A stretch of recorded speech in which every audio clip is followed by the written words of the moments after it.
it's easy to get suckered into doing really heavy discounting on Prime Day, and that's not always necessary.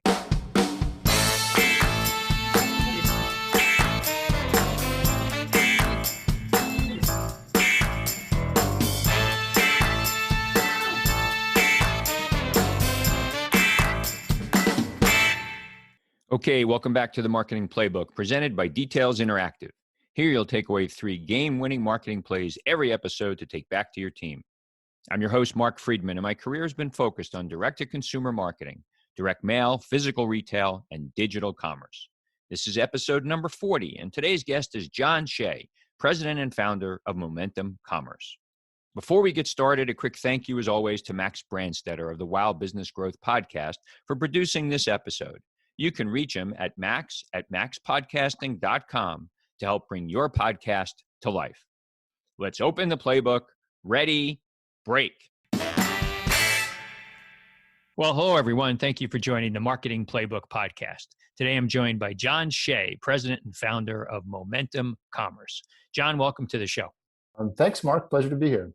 So we're recording this, mid-June 2021. Seemingly, we are getting back to some sense of normalcy. How are you and your family doing? We're doing wonderfully, actually. It's been an interesting year, that's for sure, but I'm very excited for warm weather in Boston and more social engagement with friends and family. So we're doing well. Thanks for asking, Mark. We try to jump into the podcast here, getting some background from the guest, either something that you might think is remarkable about you, or perhaps kind of your first story where you grew up, something that give a flavor for John Shea. For your listeners, I grew up in southeastern Connecticut in a town called Norwich. In my childhood, the Foxwoods and Mohegan Sun casinos were built right around where I grew up. So that was sort of an interesting area to be located. I have 2 sisters, one who's older and one who's younger. They're both smarter and harder working than I am. So luckily I was the only boy, I guess. I have awesome parents. I'm sort of the male version of my mom. We both love Tina Turner, are crazy high energy, annoyingly competitive, and endlessly confident and optimistic in our worldview. My dad is my ultimate role model. Very selfless, humble, high integrity person. I think the most remarkable thing in my life has been my ability to forge wonderful relationships with amazing people. And that's helped me in my social life and in my professional life, both. But I'm very lucky. People who know us, look at my wife and I and constantly wonder how on earth I convinced her to marry me.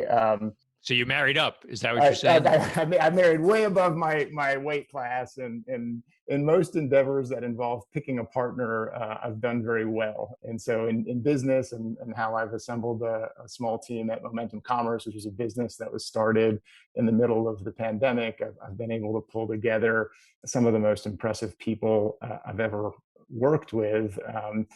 That's been a quality that served me well in life, and I'm very lucky for that. So I'd offer that. Well, I would say for our listeners, John gave a very good description of himself, because we'll get a little bit into where I first met John. But we've stayed industry colleagues and friends here for a few years now, and he is exactly what he just said: a good guy, a good networking guy, and I'm not surprised that he's been able to surround himself with good people at Momentum. And we'll talk about starting a business in the pandemic for sure. You went to Tufts. I guess I didn't realize you grew up in Connecticut, but I kind of get the Northeast thing. And so at Tufts, what was your focus? Political science and English, kind of classic liberal arts education, learned how to write well and read and analyze content. But Tufts was interesting. Tufts has a very heavy international student population. I really took away from that a global perspective. My friends in college all lived around the world. I had a group of 10 very close friends that were sort of equally from Asia, Europe, and the Americas. And it was a lot of fun to go through the college experience and do that with people from all over the world. And I met my wife in college too, which is probably the most important thing I gained from that experience. But huge fan of Tufts University. I had a wonderful education there. And so you started, coming out of Tufts in finance, which is kind of how I got my start as well, right? What were you thinking you wanted to do? Truthfully, after college, I had no idea what I wanted to do. I needed a job. I needed to make money, and the industry that was going to pay me the most was finance. And so I'd always liked math, and it sort of made sense. So I worked as a financial analyst at a very large hedge fund, Tudor Investment, which was based in Greenwich, Connecticut. So sort of living in Stamford and spending social time in New York City and working in Greenwich is kind of a funny place to be when you're 22 years old. But that was the beginning of my professional career. Much like I had a kind of a shift in my career. I went from public accounting into marketing in a startup business. You made not quite the same, but you made a shift from finance into a strategy position, into a business called Rim Kaufman RKG, which I know through the industry. What was that about for you? Was it trying to get out of finance? Yeah. So to be clear, actually, when I left finance, I went to Google first, and I sort of did a sabbatical from Google, working for Rim Kaufman Group, RKG, what is now Merkle. I wasn't happy professionally working in finance. I loved data analysis and enjoyed some of the skills I was picking up, but the culture and mission weren't things I was super passionate about. So I actually quit that job on my 365th day because somebody had once told me that you can't quit a job before a A year. year. I did it literally on my 1 year anniversary. And I was fortunate enough where at that time, this was in 2007, Google had just opened its Boston office and was hiring for a landing team to support the growth of AdWords out of Boston. I wanted to move back to Boston, which is where I'd gone to college. Really only took the job because at that point in time, Google was a cool company and I thought it would be interesting. I ended up falling in love with technology, with advertising, with data-driven advertising, and became kind of an accidental sales guy.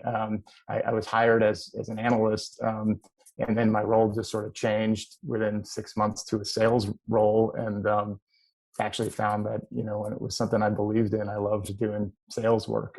That's that story. So you say you started Google roughly 2007. You were there 5 years. So, you left there, almost 10 years ago.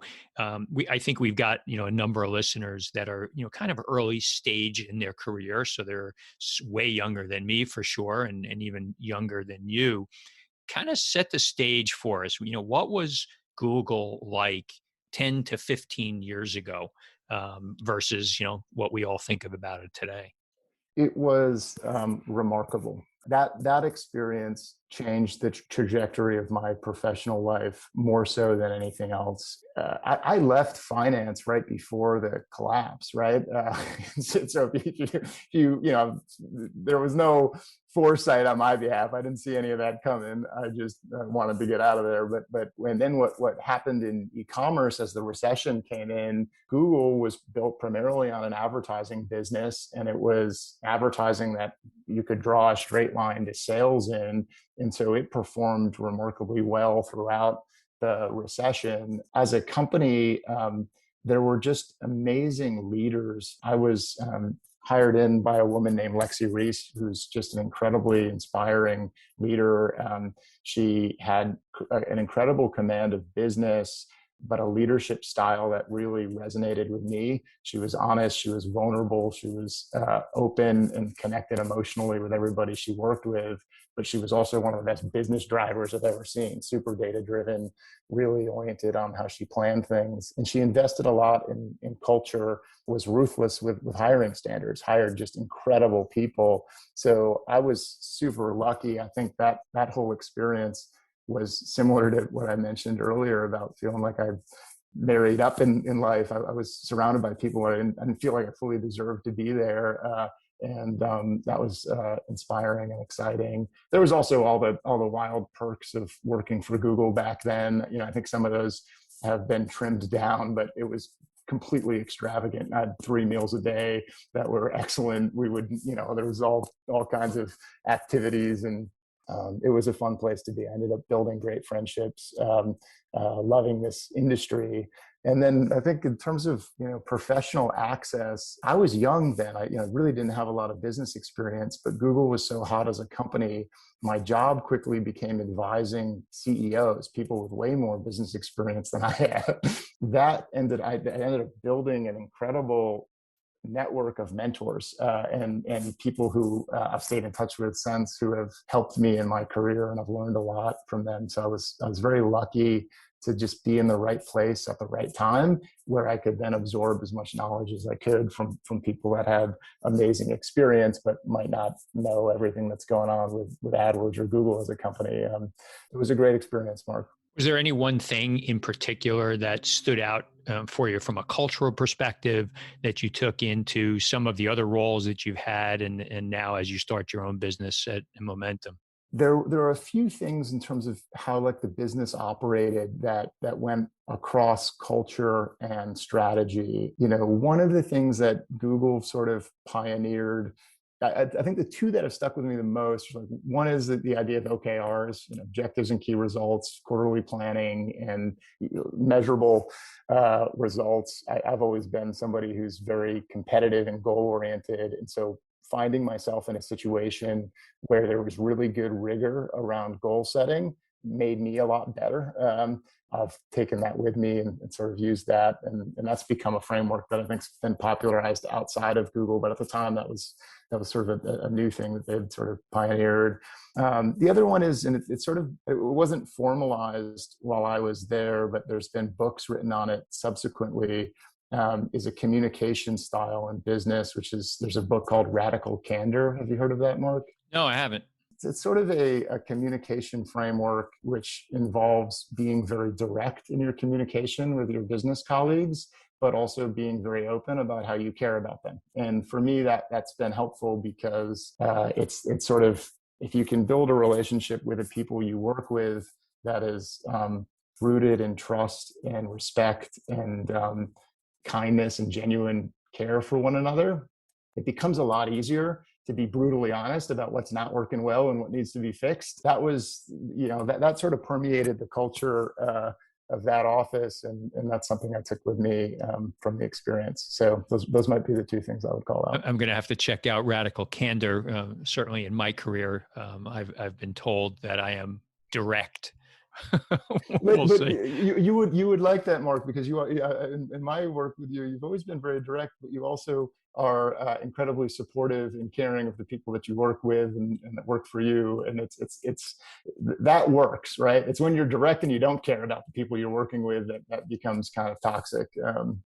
Yeah, well, thank you for that. And it's funny because having worked on the brand side for most of my career and have worked with so many people that are selling to me or are account people working for companies, the one thing that they have, and I admit this, I'm tough, but I think I'm fair. And it's funny, so many sales and account people say, look, I wish people always told us where we stood. We'd all be better off for it. You want to do it respectfully, for sure. You want to, not just talk emotionally. You want to try to have numbers to back up, why you feel like you do. But, if I had $1 for each time, somebody on the account side said, geez, we'd much rather hear what you have to say than to find out that you're firing us and us not having ever seen it coming. I've tried to live by that. So great time at Google for you, but you then decided, it was time to move on. Tell us about that next step. I actually boomeranged at Google. So I left. Most of what I was doing was business development with large agencies that had built their own technology to use math to buy search advertising on Google more effectively. And was consulting with some of the largest agencies. At the time, they were all independent companies. Now they've all been acquired and all live within the large agency holding companies. But one of the agencies I worked closely with was called the Rim Kaufman Group, RKG. It was born out of some folks from Crutchfield, which is the old the electronics catalog company. Just from sitting inside of Google, I just watched the way that they participated in the AdWords auctions and had great admiration for how they ran the business. Incredible use of statistics, automation, and really good marketing acumen to drive demonstrable lift in businesses. And I was excited about that. And so I actually left Google to go join them. And I made a mistake, I think, in managing my own career in that experience. And that was a great company.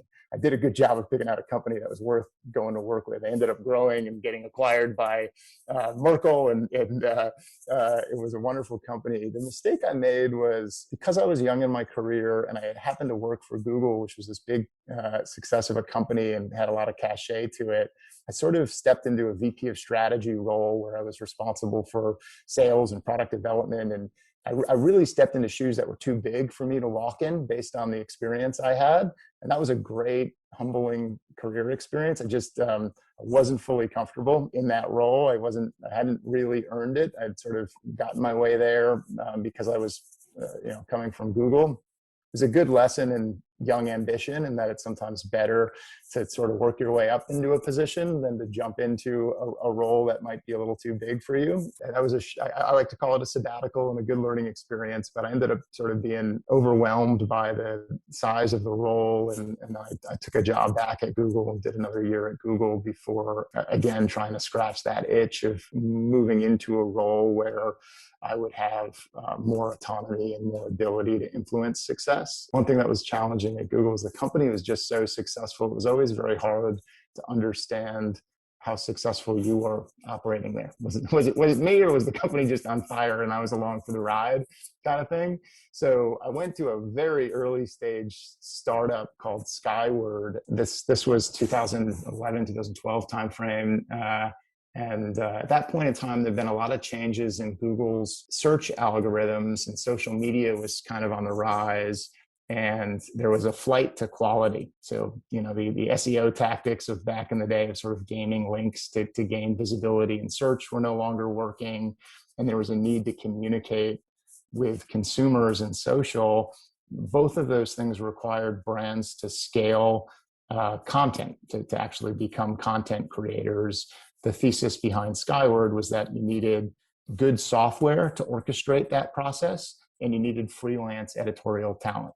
So it was a network of freelance editorial talent and a workflow software tool, which is a really cool thesis. It was a little bit early, and so it was kind of a jungle stage startup where we were trying to come to market with something compelling.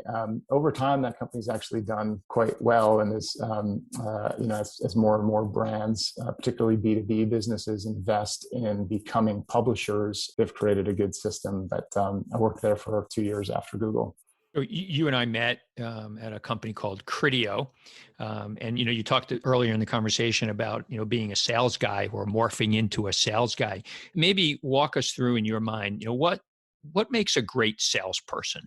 Sales is not a gene that some people inherit and others don't. I think it's a process and a series of techniques that anybody can learn. Great salespeople are taught, not born, if that makes sense. The relationship between a buyer and a seller is more of a level playing field. I think before the internet, it was maybe more of an information disadvantage. Now it's more about, your ability to understand where and how value is created in a business and how it can be influenced, and how to connect the dots between that and whatever it is that you might be selling. So it's about sort of the solution architecture and being a good consultant. But one thing I've learned at Criteo, I had the opportunity to build a 100-person sales organization. Is you have to not only be a great consultant who can construct a meaningful solution and communicate well with the client around what that solution is, but you need to have the drive of a competitive salesperson. You need to want to embrace the emotional weight of having a quota on your head, really being only as good as the number you produce for a company. And there are certain personalities that love that and thrive on that, and it makes them better and makes them work harder. And then there are some personalities that are crippled by that kind of pressure, really struggle in that role. So I do think there are personalities that are comfortable with sales as a function and those that aren't. Yeah, it's interesting because I've always looked at it, it's that there's a technique that you have to learn, but the personality type, and not only just from the quotas, but having the personality type to be consultative, to be, confident about what you're selling, to be able to be, confident to walk into a room and put your hand out and say, "Hi, my name is Mark Friedman," not to be so overt that I want to, I'm Mark and I want to sell you something, but, have it be more organic. And I don't think that's necessarily taught. I mean, personally, and I've never been a sales guy. I'm not sure that's taught. I think to some degree you have to either have it or you don't. Maybe, yeah. I think, by the way, Mark, you'd be a fabulous sales guy. I think I have seen a lot of introverted people be fabulous at sales, and in particular, if they're naturally immensely curious.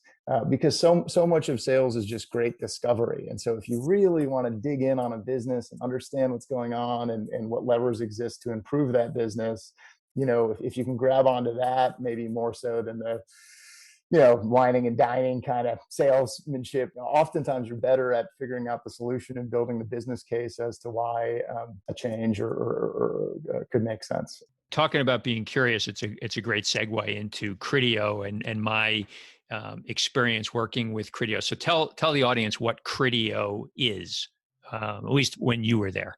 Sure. Yeah. So I was hired at Criteo right after the company had gone public. It's a French technology company. It was predominantly known at that point in time as the biggest e-commerce retargeting platform. So the product-based ads that followed you around the internet, reminding you of what was in your shopping cart a few days prior. And Criteo had initially built the business primarily by providing that service to the top 50 retailers in every market around the globe, and those sort of really big enterprise clients, Walmart, JCPenney, these types of businesses, Overstock, were the initial client set. I was hired right after the IPO to scale that offering into the middle market. So the thousands of smaller e-commerce players. And we started out as a really small accidental business. I think it might have been a $10 million business or something when I started. And I had a 6-person team. And this is earlier days for dynamic retargeting. We had a great product. Over the course of 4.5 years, we was able to build up a 100-person sales team and build a $100 million business inside of Criteo doing that.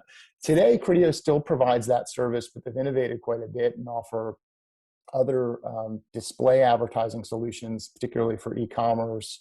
But they also acquired a business a few years ago called HookLogic, which is the foundation of Criteo Retail Media, which is the ability to buy advertisements if you're a brand on a retailer website. If you wanted to buy ads on Target.com and you're a brand, Criteo's technology would help power some of that. It's very similar, it's very aligned to what we do at Momentum Commerce, where we manage that kind of ad buying for our clients.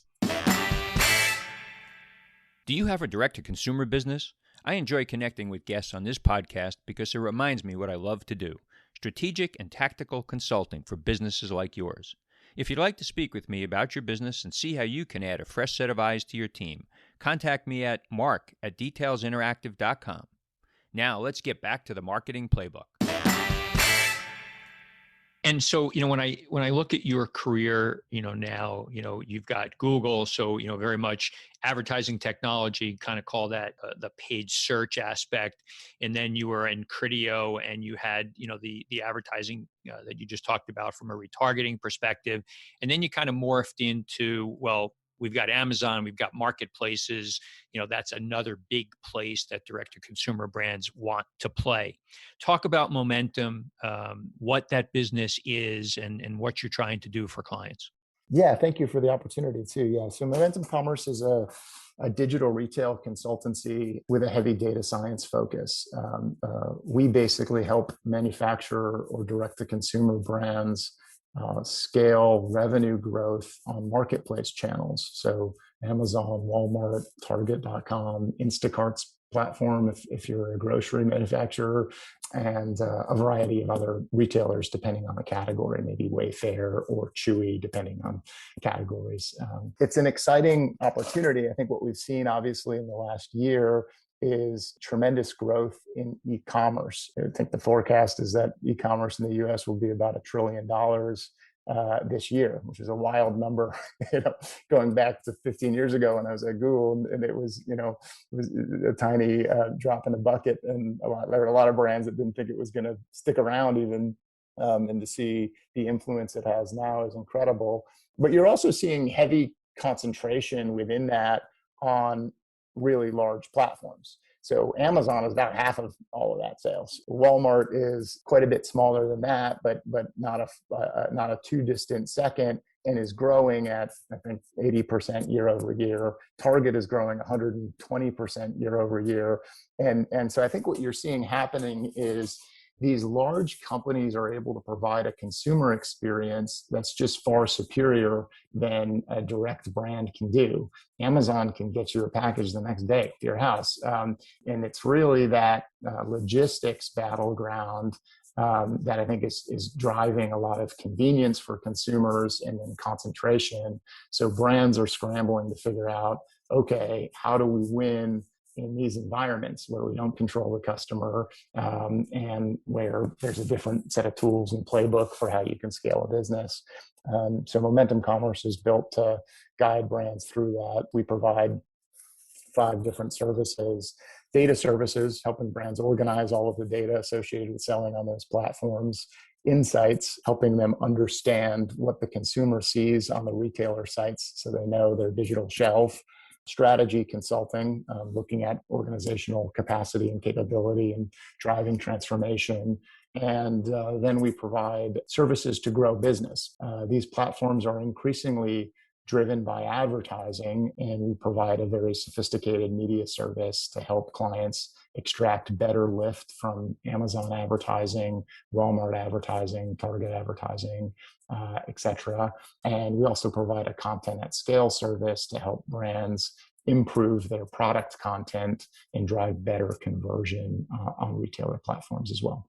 When a retailer comes to you, they presumably have their own, D2C site.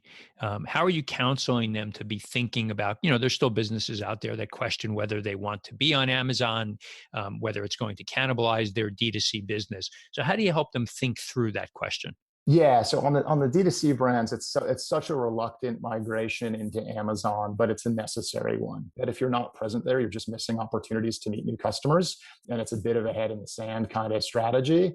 But if you're a D2C brand and you're sort of built on this sort of dynamic of acquiring customers and maximizing LTV, the playbook you need on Amazon where you don't own the customer is totally different. I think that the 2 things that we always try to focus on is really helping them understand that the playbook is different. It's more of a flywheel dynamic where you're buying customers to improve organic visibility and earn profitable sales that way. And the other thing is that you don't need to put your whole assortment on Amazon. That's often a huge mistake. You want to make sure you're strategic in which products you're putting on the Amazon platform and how you're controlling the customer experience there. And with, today's June 17th, Prime Days, coming up, I think it's June 21st and June 22nd. What do you help your clients do to prepare for that and to make sure that they get their fair share of business in those days? At this point, if you're a brand, the die's been cast, and what you got to do is commit to your strategy and execute in it. I think we try to help plan for Prime Day well ahead of time, and that can be difficult with communications from Amazon, depending on what kind of brand you are. One thing that I always counsel brands on is that it's easy to get suckered into doing really heavy discounting on Prime Day And that's not always necessary. So it's all the discounts that attract consumers to shop more on Prime Day. But what they actually buy isn't necessarily the things that are most discounted. So depending on your category and your margin structure, a strategy we like often is not to play into the heavy discounting, but instead to sort of look at Prime Day as a rising tide that will lift all boats, and to market really aggressively into Prime Day instead of marking down and surfing better sales just because there's more demand there, and defending kind of the price point. Now, that's harder in certain sectors of retail that are more commoditized than others.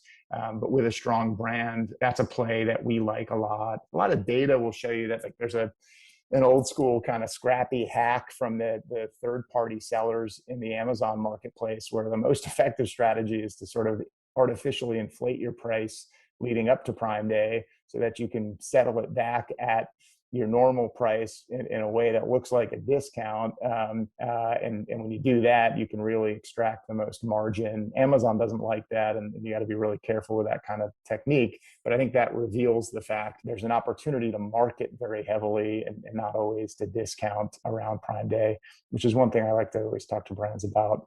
Just like any brand knows, in e-commerce around Black Friday and stuff, you have all of the executional stuff that you just need to make sure goes off without a hitch during a highly condensed sales period. A lot of things with respect to how you manage media budgets and bidding and things like that are really important to be anticipatory and adaptive with.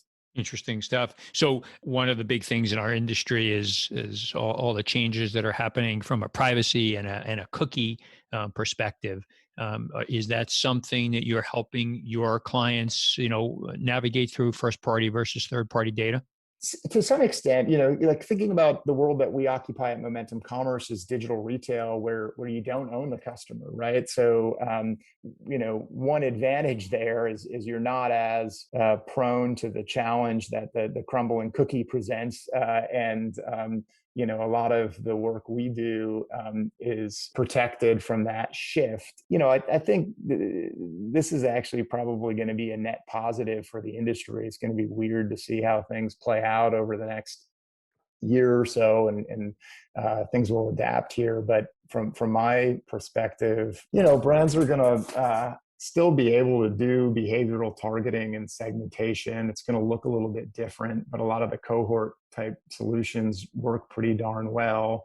I think the real interesting thing there is it favors big tech. And so there's going to be a regulatory pressure on this that could change things. I think what happened in the UK last week is interesting. Like, we're definitely seeing a challenge there where an architecture that doesn't enable third-party cookies without a good alternative is going to provide preference to the walled gardens.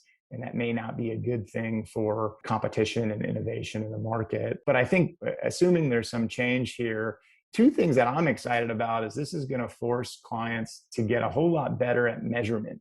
Despite having the ability to use cookies to unify users across devices and browsers, I don't know any e-commerce marketer that's actually proud of the attribution model they have. I don't think anybody's actually solved that, despite having all the data to stitch it together.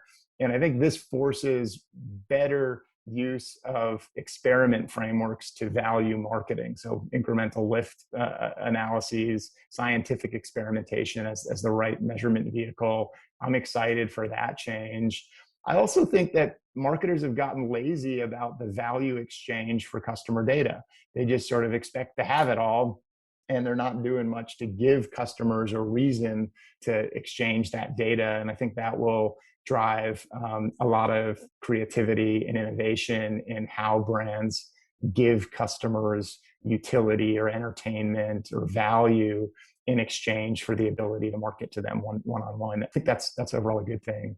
As it relates to digital retail, like, a lot of what you're doing is using the retailer's data to target marketing and drive sales. So you're a little bit insulated from these challenges. I think they're a much bigger challenge for .com marketing. That actually is creating quite a bit of growth in our category in retail media and digital retail sales. Yeah, good stuff. Good thoughts. You've had an amazing career, so thanks for sharing it all with us. I wish you the best of luck with Momentum. Tell the listeners where they can find you on social media, John.